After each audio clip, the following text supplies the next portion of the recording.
Hi guys, it's me, Disila, and welcome back to my channel. So for today's video guys, mag-repack tayo ng asukal. And at hindi ako guys marunong sa mga ganyan guys. O itong ilubinti na to guys, no. Ginagano na siya. So sa sako. Wala. Yung ating ginawa ay ikat na lang natin ng gamit yung ating gunting. Yes guys, no. Tingnan nyo. Tingnan nyo guys. Tingnan nyo nang mabuti. Ito lang yung ginagawa natin. Dahil hindi tayo marunong guys, no. Hindi tayo marunong gumawa ng gaya ng ginagawa nila. So, i-scissor lang natin guys. Diba? Ganyan. So, dahil hindi tayo marunong, tagal na natin nag-repack, pero hindi tayo marunong sa mga ganyan. So, parang sobrang init na ng panahon guys, no. Mag-ipit muna tayo ng hair. So, samahan niyo ako guys sa pag-repack ngayon. Dahil tayo ay mag-repack ng asukal natin. So, sobrang init guys. Sobra, promise. So, mag-ipit tayo ng buhok. Okay. Guys, kahit may electric pa, no, sobrang init pa din. Yan, diba? So, ito yung gagamitin natin na pang tingnan. Okay na. Okay na. Tingnan nyo yung ating pang-kandos. Pang-kandos. Ito yung gamitin natin para pang ganito. So, ito yung ating weighing scale. Manual lang tayo guys para ito yung maganda gamitin. So, medyo brown tayo ngayon guys, no? Brown yung sugar. So, may dumadaan. At napalingin din sa atin. Brown siya talaga. So, minsan nasa wash sugar tayo guys, no? Pero ngayon, medyo brown siya. Pwede siya sa barbecue.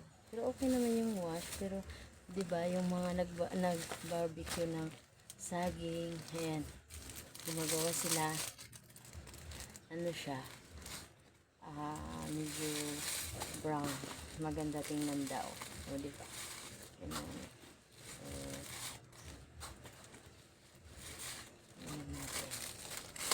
So, half kilo muna. So, yung plastic na ginamit natin guys ay brand niya sa Bako. Sa Bako. Tapos, ano siya guys, number 1. Mga number yung plastic, meaning madamol siya guys, or ano siya, makapal. Madamol. Yes guys, makapal. Ayan. Half kilo tayo guys. So, medyo marami-rami yung nalagay natin. Ayan.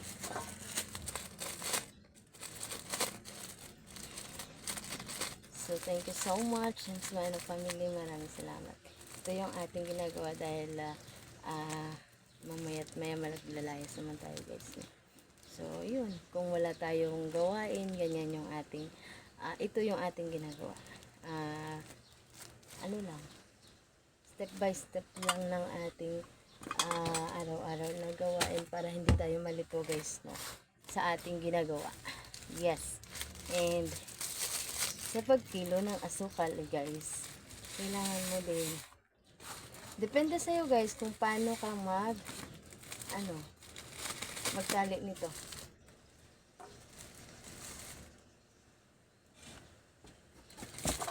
Sa iba guys, yung pagtali nito guys ay sobra palagi. Pagtali nito guys ng ating plastic yan. Yung iba pa ganon. Yan, tapos ganyanin. Tapos ayan, tapos paikot mo lang at ipasok yung ito dito sa loob ng yan, ganon lang siya. Yan.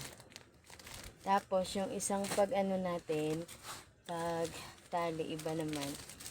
Yung kadalasan na ginagamit ko sa pagtali, guys, ito yung, ganito.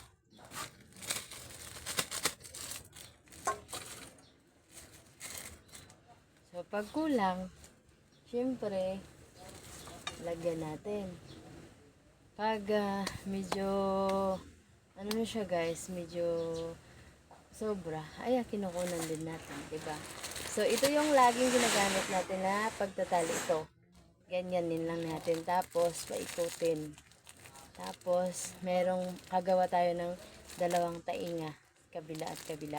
Tapos, ito yung gamitin natin pang tali silang dalawa. Ayan, paikot lang natin ganyan eh. So, ito yung mas okay para sa akin guys, no? So, dinadalas ko yung, ito yung ginagamit ko.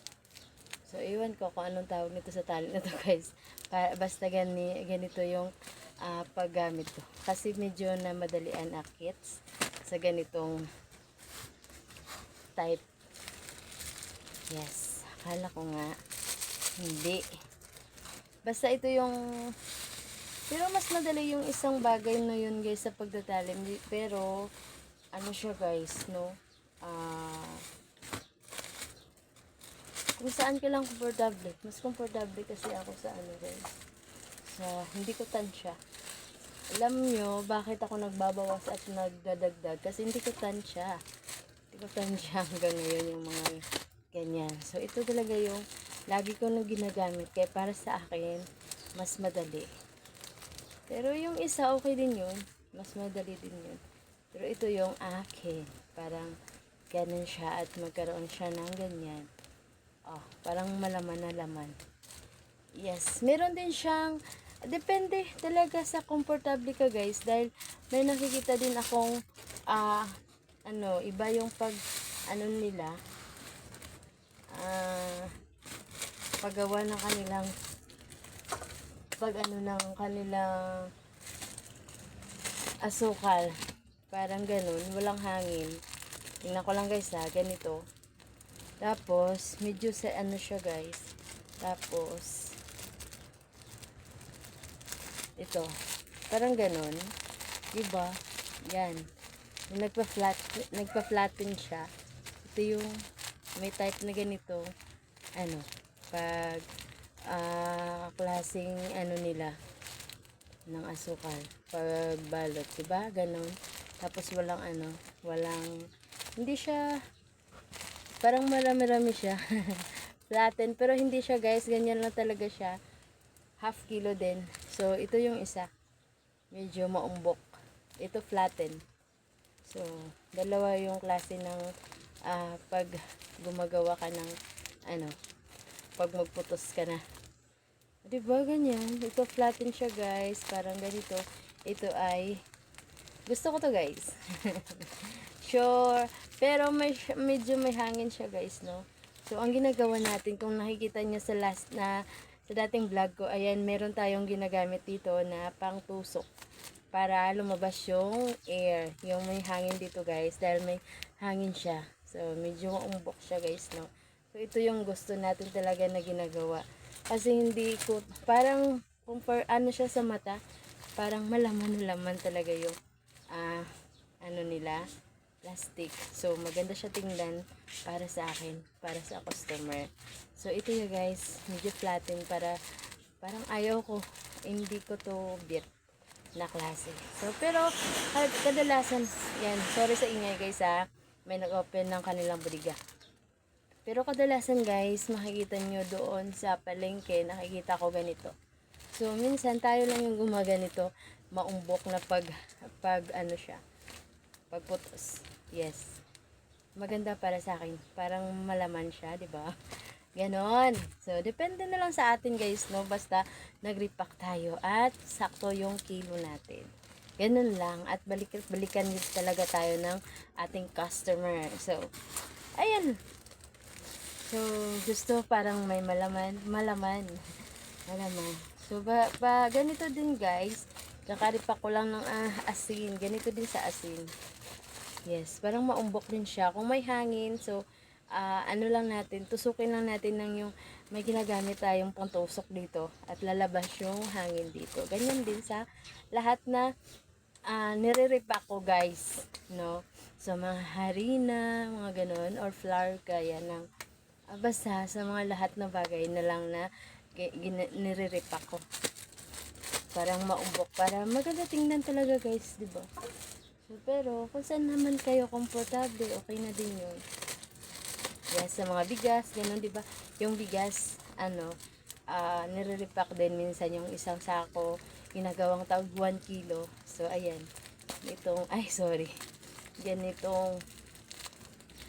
way natin guys, no? Parang maumbok siya. Para maganda siya tingnan. So, ayan. Para-paraan tayo kung anong gusto natin, di ba? Sa mga market strategy sa pagputos ng ganito. Tapos, sa harina naman, okay naman ito. Pero ang gamiting plastic guys, no, is makapal. So, makapal siya dapat guys para mas maganda. And, hindi siya hindi siya madaling masira. Kung makapal yung plastic mo guys, no? And kailangan, number 1, and 5 ito, sa half kilo ay nasa, 5 by 8. 5 by 10. Yung 5 by 8 pala guys, gaya din dito, pero, siya, medyo, shorten siya. Kasi 5 by 8 lang siya. So, yung 5 by 10, medyo so, meron pa tayong, bubunutin dito sa itaas para sa pambalot natin. So, ganun. Kaya, mas okay itong 5 by 10 na gagamitin natin at saka makapal siya. Ganun. So, depende naman guys sa merong plastic na siya guys. May plastic siya na iba-iba. May shell dito guys. Ito sa bako. Tapos may shell naman sa iba. Basta okay lang siya guys, no? And ganun. Merong hindi siya okay na plastic. Medyo madali siyang mawasak pag itali. Ayan. So, nakarating niya lang guys, galing school. Ayan. Nag-hi talaga para madala sa video natin. Ayan, ganon kakulit yung ating anak, no? So, shout out na lang sa lahat. Ingat po kayo palagi guys, and sobrang init kaya magbaon na lang kayo ng tubig. Opo. Baon na lang tayo ng tubig guys, no, para sa ating ano yan? It's spaghetti. Wow, may spaghetti tayo guys, no? So, kakainin natin mamaya. Ayan, konti na lang laman. Bring home pa talaga. So, thank you na marami. Ayun. So, merong madaling mapunit guys. Kaya, hanapin nyo na lang yung mga brand na gusto nyo na medyo malakas-lakas siya pag itali na natin. So, meron na sa ganun mo pa lang guys, nawawasak. So, sayang. Kung hindi siya nakalagay dito sa ating, punta siya sa lupa. So, sayang yung nalaglag na sugar. Diba? Asukal na malalaglag. Kasi meron talagang medyo, hindi siya magkagandahang plastic. Makapal din siya, pero, excuse me. Makapal din siya guys, pero madali siyang magisik. Madali siyang ganito. So, kailangan lang maghanap kayo ng brand na gusto nyo. Malalakas din sa paghatak ng ganyan. So, guys, hindi siya, lumalaban siya guys. Hindi siya nagpapadala ng lakas niya. Sige na guys. Bye na for today's video. Bye. Thank you so much.